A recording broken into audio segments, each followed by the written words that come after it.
창세기 10장 1절부터 32절까지 말씀을 우리 한 목소리로 봉독하겠습니다. 창세기 10장 1절부터 32절입니다. 함께 읽습니다. 시작. 노아의 아들 셈과 함과 야벳의 족보는 이러하니라. 홍수 후에 그들이 아들들을 낳았으니 야벳의 아들은 고멜과 마곡과 마대와 야완과 두발과 메섹과 디라스요. 고멜의 아들은 아스그나스와 리밧과 도갈마요. 야완의 아들은 엘리사와 달시스와 기띔과 도다님이라. 이들로부터 여러 나라 백성으로 나뉘어서 각기 언어와 종족과 나라대로 바닷가의 땅에 머물렀더라.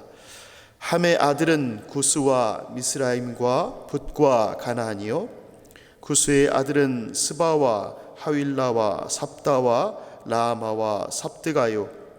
라마의 아들은 스바와 드단이며 구스가 또 니므롯을 낳았으니 그는 세상의 첫 용사라.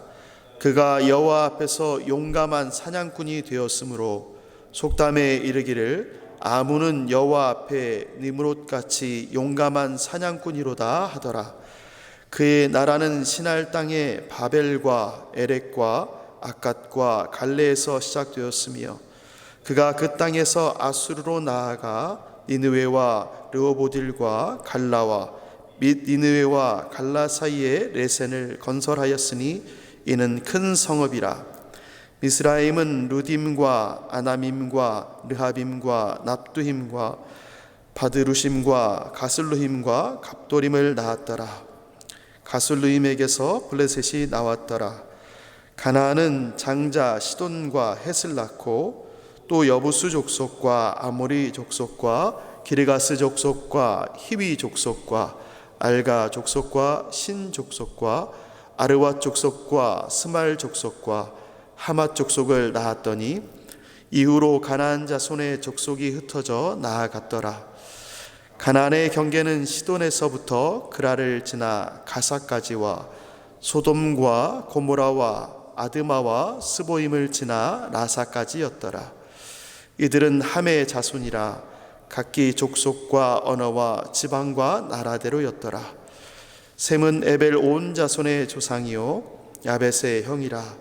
그에게도 자녀가 출생하였으니 셈의 아들은 엘람과 아수르와 아르박삭과 룻과 아람이요 아람의 아들은 우스와 훌과 게델과 마스며 아르박삭은 셀라를 낳고 셀라는 에벨을 낳았으며 에벨은 두 아들을 낳고 하나의 이름을 벨렉이라 하였으니 그때에 세상이 나뉘었으며 벨렉의 아우의 이름은 욕단이며 욕단은 알모닷과 셀렙과 하살마웻과 예라와 하도람과 우살과 디글라와 오발과 아비마엘과 스바와 오빌과 하윌라와 요밥을 낳았으니 이들은 다 욕단의 아들이며 이들이 거주하는 곳은 메사에서부터 스발로 가는 길의 동쪽 산이었더라.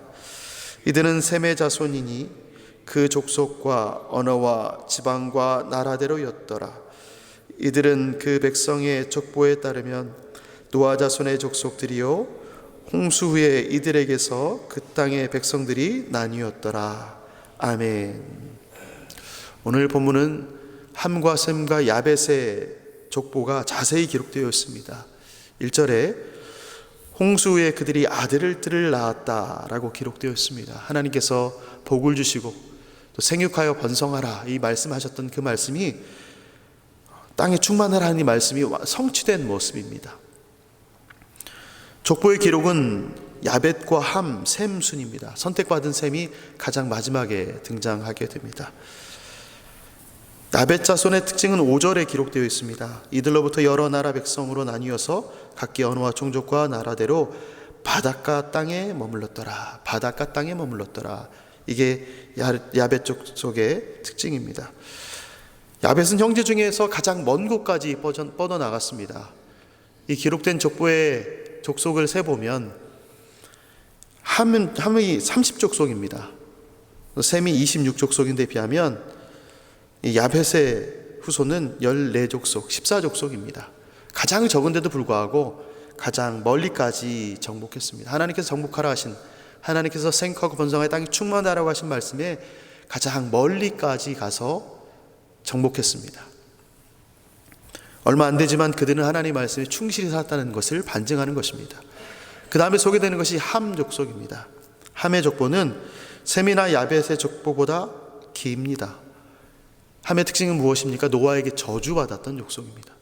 함의 후손들, 족보에 등장하는 이름을 살펴보면 이스라엘에 많은 영향을 끼친 이름들이 많이 등장하게 됩니다. 이 사람들이 함의 후손들이구나. 이들은 이스라엘 주변에 정착했습니다. 이스라엘 땅 주변에 정착해서 이스라엘을 둘러싸고 이스라엘 역사에서 지대한 영향을 끼치게 됩니다.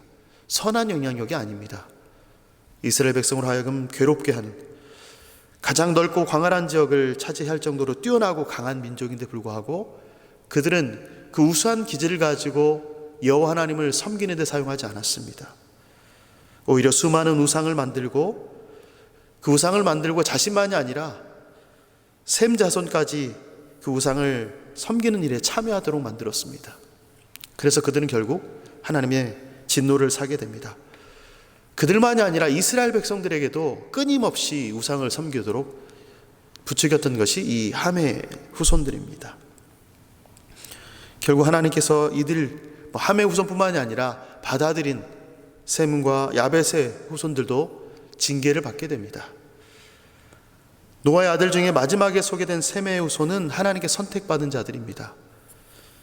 셈의 자손 중에서 특징이라고 말하면 벨렉 때의 세상이 나뉘었다, 이런 표현이 있습니다. 이 셈의 후손을 통해서 역사가 쓰여지기 시작합니다.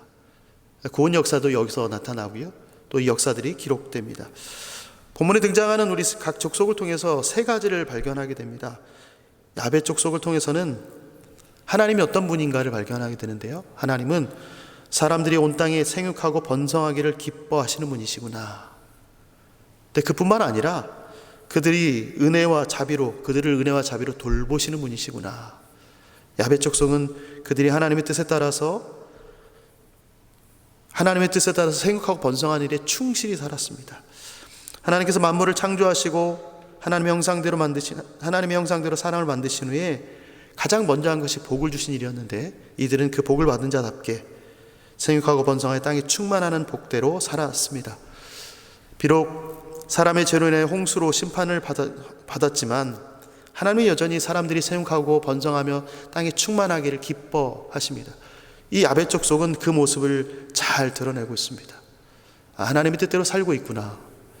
두 번째로 우리가 함의 후손을 통해서 우리가 발견할 수 있는 것은 인류가 번성하면서 같이 커져가는 게 무엇인가? 죄라는 것입니다. 인류가 번성하면서 죄악도 함께 번성하게 됩니다. 이 죄는 사라지지 않습니다. 끊임없이 하나님을 대적하게 만듭니다. 함의 후손들은 다양한 달란트가 있는 사람들입니다. 지금으로 말하면 과학과 정치와 경제와 문화가 아주 발전된 그들의 삶을 볼 수 있습니다. 이들이 행하는 것들을 보면, 건설하는 것들이나 이들이 행하는 모든 것들을 보면 이들은 더 풍요로운 삶을 추구했다라는 것을 볼 수 있습니다. 그럼에도 불구하고 이 풍요로운 삶을 기대하면서 후손들이 땅에 퍼져가지만 인류는 점점 더 타락하고 악해지고 서로 속고 속이는 가운데 나아갈 뿐입니다. 하나님을 떠난 인생이 무엇인가를 우리는 함의 후손을 통해서 볼 수 있습니다. 결국 이들은 죄 앞에서 자신을 복종시키지 못하고 하나님 앞에 하나님 앞에 설 때에 멸망의 길로 갈 수밖에 없는 족속이 되게 됩니다. 셈 족속을 통해서는 하나님의 역사가 인 땅에 임한 것을 보게 됩니다. 생육하고 번성한 땅이 충만한 야벳의 후손에 비해서 또 함의 후손은 죄 가운데 있었습니다. 하나님은 그것을 그 자리에 두지 않으셨다는 것을 셈 족속을 통해서 발견하게 됩니다. 세상에 죄악이 가득한 가운데 하나님은 셈 자손을 통해서 구원 역사를 이끌어 가십니다. 그냥 내버려 두시지 않으십니다. 하나님께서 복을 주시고 죄 가운데 있지만 하나님께서 또한 그들을 구원하실 길들을 열어주십니다. 그분의 주권으로 인류를 구원하기 위해서 뜻과 계획을 세우시고 이 셈 자손에게 특별한 은혜를 베푸십니다. 세상은 하나님의 은혜 가운데, 은혜로운 돌보심 가운데 있습니다. 비록 인간은 죄를 짓고 끊임없이 죄 가운데 있어서 소망을 잃어가지만 하나님의 구원 역사는 누군가를 통해서 계속 이어가신다는 사실을 셈의 후손을 통해서 우리는 보게 됩니다. 하나님은 타락한 세상을 버리지 않으십니다. 죄 가운데 있는 그들을 보면서 심판만을 외치지 않으십니다. 세상 모든 사람이 죄로 타락해도 아무런 소망도 기대도 할 수 없는 상황이 있을지라도 하나님이 이 땅을 향한 당신의 사랑을 놓지 않으십니다. 그 사랑이 셈의 후손인 예수 그리스도를 통해서 이 땅에 성취되었습니다. 그리고 그 예수 그리스도를 통하여서 우리는 구원의 반열에 서게 됩니다. 오늘도 그의 백성에게 복을 주신 그 하나님, 또 죄중에 있는 가운데서도 구원의 길을 열어가신 하나님의 이 역사들을 우리는 우리 삶 가운데서 마주합니다. 삶 가운데서 우리가 보는 것은 무엇입니까? 죄 가운데 있는 죄가 관영한 세상 가운데 여전히 구원의 백성들, 하나님의 백성들을 이끌어 가시는, 우리는 알 수 없지만 하나님의 크신 역사 가운데에 구원받은 백성들이 끊임없이 일어나고 있다는 사실을 우리는 매일 경험하게 됩니다. 우리에게 구원의 길을 열어주신 하나님의 사랑이 오늘도 이어지고 있다는 사실을 기억하시면서 그 사랑을 누리면서 또 나누는 복된 하루가 되시기를 예수님의 이름으로 축원합니다. 아멘. 하나님, 인류가 시작된 것들을 보면서 그 시작은 하나님의 사랑이었음을 다시 한번 확인하게 됩니다. 한 후손을 택하시고 생육하고 번성하여 땅에 충만한 것들을, 그 역사들 이루게 하시며 하나님의 사랑이 그들을 통하여 흘러가게 하시고, 뿐만 아니라 인류 가운데에 죄가 들어온 그 상황 가운데서도 그들이 죄악 가운데 있는 것을 내버려 두지 않으시고 한 족속을 택하여 구원자 예수 그리스도를 보내신 그 하나님의 사랑을 말씀을 통하여 보게 하시니 감사합니다. 시작이 하나님의 사랑이요 끝도 하나님의 사랑임을 다시 한번 보면서 공의로우신 그 하나님의 사랑을 일상에서 우리가 누려가게 하시니 감사합니다. 오늘도 그 하나님의 사랑, 처음과 마지막까지의 사랑과 죄 가운데 있을 때의 공의를 베푸신 하나님의 사랑을 기억하며 우리도 일상에서 그 하나님의 사랑을 누리고 나누는 복된 하루가 될 수 있도록 은혜를 베풀어 주옵소서. 나의 입술이 그 사랑을 선언하고 나누는 입술이 되게 하시고 나의 삶이 이 사랑을 누리면서 누군가에게 그 사랑을 전하는 우리의 삶이 될 수 있도록 하나님 긍휼을 베풀어 주시고 이끌어 주옵소서. 그렇게 또한 우리를 붙잡으시고 인도하시며 오늘을 살게 하신 하나님께 감사드리며 예수님의 이름으로 기도합니다. 아멘.